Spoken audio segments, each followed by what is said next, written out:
Hello అండి. ఈరోజు మనం వినబోయే కథ పేరు స్వేచ్ఛా నియంత్రణ. రాసిన వారు కోయిలాడ రామ్మోహన్ రావు గారు. కథలోకి వెళ్దాం. అత్తయ్య బాగున్నారా? కార్డు చూశారు కదా, ప్రజ్ఞ రజస్వలైంది. ఈ నెల 15వ తేదీని మంగళ స్నానం.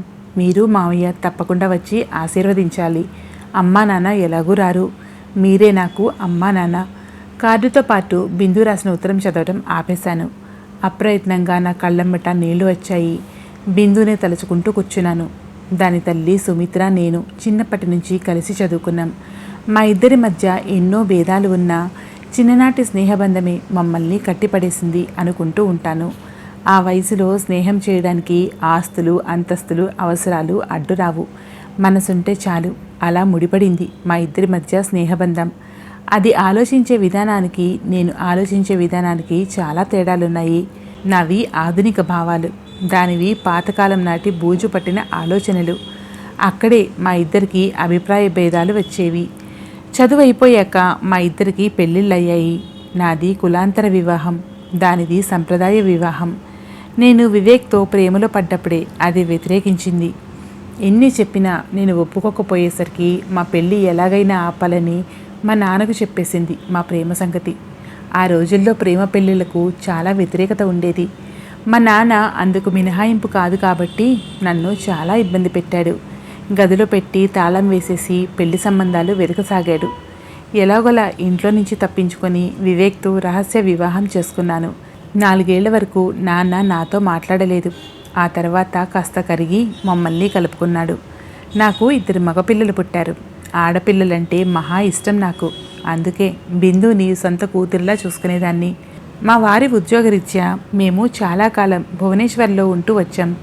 ఓసారి వేసవి సెలవులకు మా పిల్లలు ఆశ్లేష్ అభినవులను తీసుకొని విశాఖపట్నంలో ఉంటున్న సుమిత్ర ఇంటికి వచ్చాను. బిందుది మా పిల్లల ఈడే కనుక ముగ్గురు కలిసి ఆడుకుంటారన్న ఆలోచనలతో ఉన్న నేను ఇంట్లో బిందు కనిపించకపోయేసరికి ఆశ్చర్యపోయాను. ఆ విషయమే అడిగితే ట్యూషన్కి వెళ్ళింది 9 నుంచి 11 గంటల వరకు అంటూ కాఫీ అందించింది సుమిత్ర. ట్యూషన్కా? ఇప్పుడా? సెలవులే కదా? ఆశ్చర్యపోతూ అడిగాను. రేపు జూన్లో 9th క్లాస్లో చేరుతుంది కదా, ముందుగానే మ్యాథ్స్ ఫిజిక్స్ సిలబస్ చెప్పిస్తున్నాను అనేసరికి ఏం మాట్లాడాలో అర్థం కాలేదు.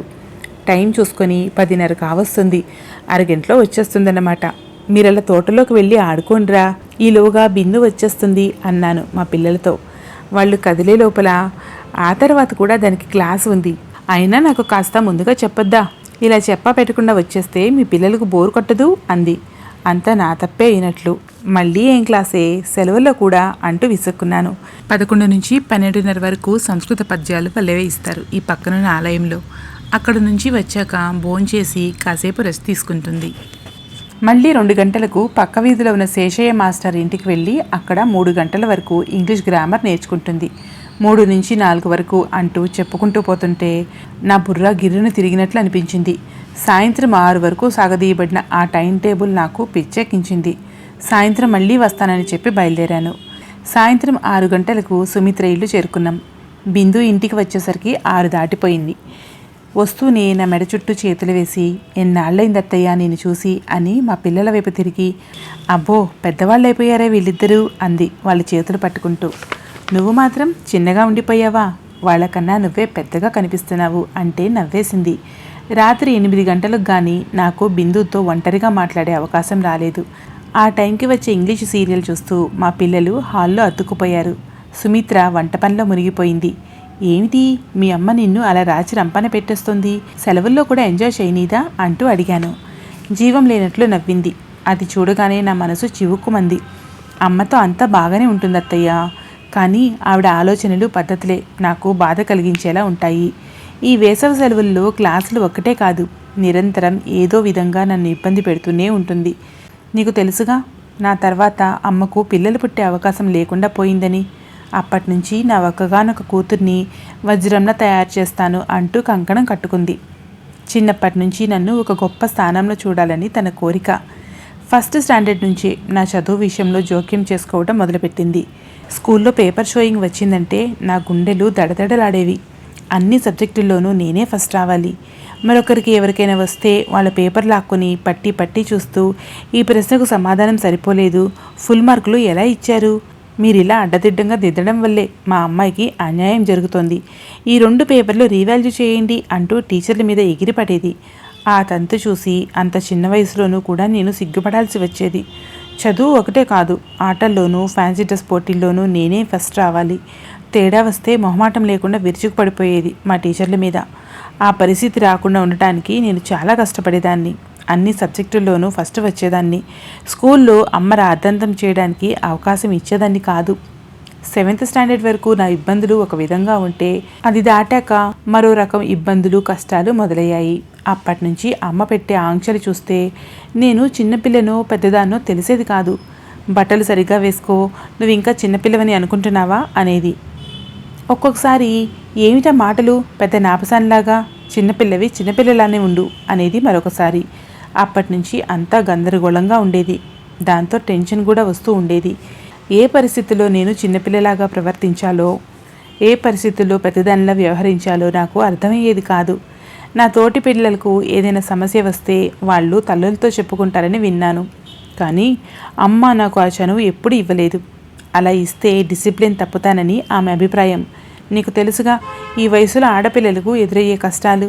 ఎదిగే కొద్దీ శరీరంలో చాలా మార్పులు వస్తుంటాయి. దాంతో అందరి చూపులు మా మీదే. వయసుతో సంబంధం లేకుండా చిన్న పెద్ద గుచ్చి గుచ్చి చూస్తుంటే సిగ్గుతో చచ్చిపోతున్నాను. కాస్త అందంగా ఉంటాను కాబట్టి వీధుల వాళ్ళు కొరుకు తినేలా చూస్తున్నారు. స్కూల్లో మగపిల్లలు వెంటబడుతున్నారు. ఒకరిద్దరు ఇంకో అడుగు ముందుకేసి ప్రేమలేఖలు ఇవ్వడానికి ప్రయత్నించారు. ధైర్యం చేసి ఇదంతా అమ్మకు చెప్పుకుంటే, నువ్వు తిన్నగా ఉంటే మగపిల్లలు నీ వెనక ఎందుకు పడతారు, లోపమంతా నీలోనే ఉందనిపిస్తుంది అనేసింది అంటూ కన్నీళ్లు పెట్టుకుంది. నా హృదయాన్ని ఎవరో గట్టిగా పిండినట్లు గిలగిలలాడిపోయాను. చప్పున బిందుని అక్కుని చేర్చుకొని ఓదార్చే ప్రయత్నం చేశాను. బిందు చెప్పడం కొనసాగించింది. నా తోటి ఆడపిల్లలు స్వేచ్ఛగా తిరుగుతుంటే నా మీద ఎన్నో ఆంక్షలు. వాళ్ళలా జుట్టు విరబోసుకొని హెయిర్ బ్యాండ్ పెట్టుకునే స్వాతంత్రం లేదు. టీషర్టు జీన్స్ ప్యాంటు వేసుకుని తిరగాలన్న కలగానే మిగిలిపోయింది. ఆడపిల్లలకు అంత స్వేచ్ఛ ఇవ్వకూడదట. స్వేచ్ఛ ఇవ్వడం వల్లనే ఆడపిల్లలు పాడైపోతున్నారట. ఎవరెవరు ఎలా పాడైపోయారో ఉదాహరణతో చెబుతూ నాకు బ్రెయిన్ వాష్ చేయడానికి ప్రయత్నిస్తుంది. అంతెందుకు, ఆశ్లేష్తోనూ అభినవ్తోనూ నేను చనువుగా ఉండకూడదని ఆంక్ష పెట్టింది అనగానే షాక్ తిన్నట్లు చూశాను. చిన్నప్పటి నుంచి వాళ్ళిద్దరితో కలిసి ఆడుకున్నాను. అన్నదమ్ములు లేని లోటు వారి వల్లే తీరింది నాకు. ఆ విషయం అందరికీ తెలుసు. అయినా అమ్మకి అనుమానం తప్పడం లేదు. ఇంతకన్నా నరకం ఎక్కడైనా ఉంటుందా అంటూ నన్ను పట్టుకొని ఏడుస్తున్న బిందుని ఓదార్చడం సాధ్యం కాలేదు. ఎందుకంటే నా ఏడుపు కూడా కట్టలు తెంచుకుంది. నేనే ముందు తేరుకొని బిందుని ఓదార్చాను. ఊరుకో తల్లి, ఈ కష్టాలు కలకాలం ఉండవు, మీ అమ్మకు నేను చెప్తానులే అనేశాను. కానీ నా చేతుల్లో కూడా ఏమీ లేదని నాకు తెలుసు. అలా కొన్నేళ్లు గడిచాయి. మంచి మార్కులతో బిందు ఇంటర్మీడియట్ పాస్ అయింది. హైదరాబాదులో పేరుగాంచిన విమెన్స్ ఇంజనీరింగ్ కాలేజీలో బిందుని చేర్చింది సుమిత్ర. దూరంగా పంపడం ఇష్టం లేకపోయినా అక్కడ క్యాంపస్ ప్లేస్మెంట్లు ఎక్కువగా ఉంటాయని, బీటెక్ పూర్తయిన వెంటనే మంచి ఉద్యోగం దొరుకుతుందని అక్కడే చేర్చాల్సి వచ్చింది. అక్కడ కూడా సుమిత్ర తక్కువేమీ తెలియలేదు. బిందు రూమ్మేట్స్తో మీటింగ్ పెట్టి ఆడపిల్లలు ఎలా ఉండాలి, ఏమేం చేయకూడదు అంటూ నీతి బోధలు చేయడమే కాకుండా వార్డెన్కు కూతురి గురించి అనేక జాగ్రత్తలు చెప్పి ఆమె ఫోన్ నెంబర్ తీసుకొని రోజు ఫోన్ చేసి కూతురి గురించి తెలుసుకుంటున్నానని చెప్పింది. అలాంటి పేరెంట్స్ని ఎప్పుడు చూడని వార్డెన్కు దిమ్మ తిరిగిపోయింది. ఒకసారి అనుకోకుండా నేను మా వారు హైదరాబాద్ రావాల్సి వచ్చింది. మా వారి బాబాయ్కి గుండె నొప్పి రావడంతో హాస్పిటల్లో జాయిన్ అయ్యారు. ఆయన చూడటానికి ట్యాక్సీలో బయలుదేరాం. కానీ దారిలో ట్యాక్సీ ట్రబుల్ ఇచ్చింది. డ్రైవర్ రిపేర్ చేస్తుండగా మా వారు అక్కడే ఉండిపోయారు. నేను అలా నడుస్తూ చల్లగా వీచే గాలిని ఆస్వాదిస్తూ ఉండగా కాస్త దూరంలో కొంతమంది ఆడపిల్లలు హడావిడి చేస్తూ కనిపించారు. వాళ్ళ హడావిడి ఏమిటో చూద్దామని అటువైపుగా నడిచాను. ట్రాఫిక్ లేకుండా ఖాళీగా ఉన్న రోడ్డు పక్కన బర్త్డే పార్టీ చేసుకుంటున్నారు. ఒక అమ్మాయి కేక్ కట్ చేస్తుంటే మిగిలిన పిల్లలు బర్త్డే సాంగ్ పాడుతూ గ్రీట్ చేస్తున్నారు. అందరి చేతుల్లోనూ బీర్ సీసాలున్నాయి. వాళ్ళ గెటప్లు అల్ట్రా మోడర్న్గా ఉన్నాయి. పొట్టి నిక్కర్లు, స్కర్టులు, బిగుతుగా ఉన్న షర్టులు సిటీ కల్చర్ని ప్రతిబింబిస్తున్నాయి. వాళ్ళలో హుషారుగా కేకలిస్తున్న బిందుని చూసి నాకు మతిపోయింది. అక్కడున్న వాళ్ళెవరికి తీసిపోనట్లుంది దాని డ్రెస్సు. అప్పటికే 2 బీర్ సీసాలు ఖాళీ చేసినట్లుంది దాని వాలకం చూస్తే. అక్కడ ఏమీ అనడం బాగుండదని దానికి కనపడకుండా అక్కడి నుంచి తప్పుకున్నాను. మర్నాడు బిందుని కలిశాను దాని హాస్టల్లో. నెమ్మదిగా నిన్న జరిగిందంతా చూసినట్లుగా చెప్పాను. దాంతో తను షాక్ తింది. తప్పు చేసినట్లు తలదించుకుంది. ఏడుపు ఒకటే తక్కువ. నీలాంటి అమ్మాయి ఇలా మారడం సహజం. ఇంటి దగ్గర ఎన్నో ఆంక్షలతో జైల్లో గడిపినట్లు బతికావు. ఇప్పుడు ఒక్కసారిగా స్వేచ్ఛ వచ్చేసరికి దాన్ని దుర్వినియోగం చేస్తున్నావు. తప్పుదారిలో వెళ్తున్నావు. నీ తప్పు తెలుసుకో. ఆడపిల్లలనే కాదు, ఏ ఆడపిల్లకైనా స్వేచ్ఛ ఎంత అవసరమో నియంత్రణ కూడా అంతే అవసరం. ఇలా హద్దు మీరడం ఎవరికీ మంచిది కాదు. తల్లి తర్వాత తల్లిలా చెప్తున్నాను, నా మాట వింటావు కదూ అంటూ తన చేతుల్ని నా చేతుల్లోకి తీసుకున్నాను. అదేం మాట అత్తయ్య, మీరు నాకు తల్లి కన్నా ఎక్కువే. నిజమే, నేను తప్పు చేశాను. ఇక నుంచి చెడు మార్గంలో నడవను. నేనెంతో ప్రాణంగా ప్రేమించే మీ మీద ఒట్టేసి చెప్తున్నాను అంది.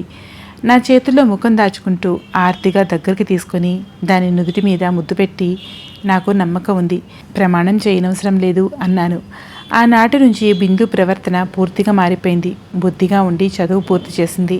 ఇంటికి తిరిగి వచ్చాక బిందు మీద ఒత్తిడి పెరిగింది. ఈసారి కారణం పెళ్లి సంబంధాలు. బిందు ఎక్కడ ఉద్యోగం చేసినా తమతో పాటు అల్లుడు కూడా ఆ ఊర్లో ఉండాలని కండిషన్ పెట్టింది సుమిత్ర. ఆ కండిషన్ కారణంగా చాలా మంచి సంబంధాలు తప్పిపోయాయి. తల్లి మాట వింటే తన జీవితం నాశనం అయిపోతుందని గ్రహించిన బిందు 6 నెలలు ఓపిక పట్టి ఆ తర్వాత తన క్లాస్మేట్ అరవింద్ను రహస్యంగా వివాహం చేసుకొని చెన్నైకి వెళ్ళిపోయింది. అప్పటి నుంచి సుమిత్ర కూతురుతోనే కాకుండా నాతో కూడా అన్ని సంబంధాలు తెంచేసుకుంది. నువ్వు ఒక పాడు పని చేసి దానికో మార్గం చూపించావు.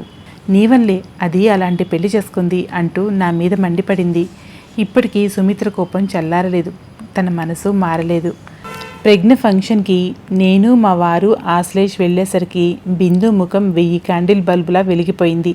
మా వాడు ప్రజ్ఞకు మంచి బట్టలు పెట్టి 2 తులాల గొలుసు మెళ్ళో వేసి మనస్ఫూర్తిగా దీవించి మేనమామ బాధ్యతను నిర్వహించాడు. ఇది నా అనుకోని అదృష్టం అని అంటూ బిందు నన్ను వాటేసుకొని ఆనంద బాష్పాలు రాల్చిన దృశ్యం నేనెప్పటికీ మర్చిపోలేను. ఆ తతంగం పూర్తవుతుండగా బిందు తండ్రి సూర్యం ఇంట్లో అడుగుపెట్టేసరికి అందరం సంభ్రమాశ్చర్యాలతో చూస్తూ ఉండిపోయాం. మొట్టమొదటిసారిగా మనవరాల్ని చూస్తున్న సూర్యాన్ని ఆనందం దుఃఖం కలగలుపుగా చుట్టుముట్టడంతో వివసుడైనట్లుగా ఉండిపోయాడు చాలాసేపు. భార్యకు తెలియకుండా అతను వచ్చినట్లు తెలిసింది. నీకు మంచి రోజులొచ్చాయి, త్వరలోనే మీ అమ్మ కూడా వస్తుంది అన్నాను నా ఆశాభావాన్ని వ్యక్తం చేస్తూ. నాకు అదే ఆశ అంది ఆనందంగా. వెళ్లే ముందు బిందుతో, ఇక నీ కూతురికి మొదలవుతుంది టీనేజ్ సమస్యలు. ఒక తల్లి ఎలా ఉండకూడదో తెలుసుకున్నావు కదా. ప్రజ్ఞ మరో బిందులా బాధపడకూడదు. నీ కూతురికి అమ్మ కన్నా ముందు నువ్వు మంచి స్నేహితురాలివి కావాలి అన్నాను. తప్పకుండా అత్తయ్య, నా అనుభవాల నుంచి ఎన్నో పాఠాలు నేర్చుకున్నాను, మర్చిపోను అంది బిందు ప్రేమగా నా చేతిలో చేయి వేస్తూ. కథ సమాప్తం. మరో మంచి కథతో మళ్ళీ కలుద్దాం. Thank you.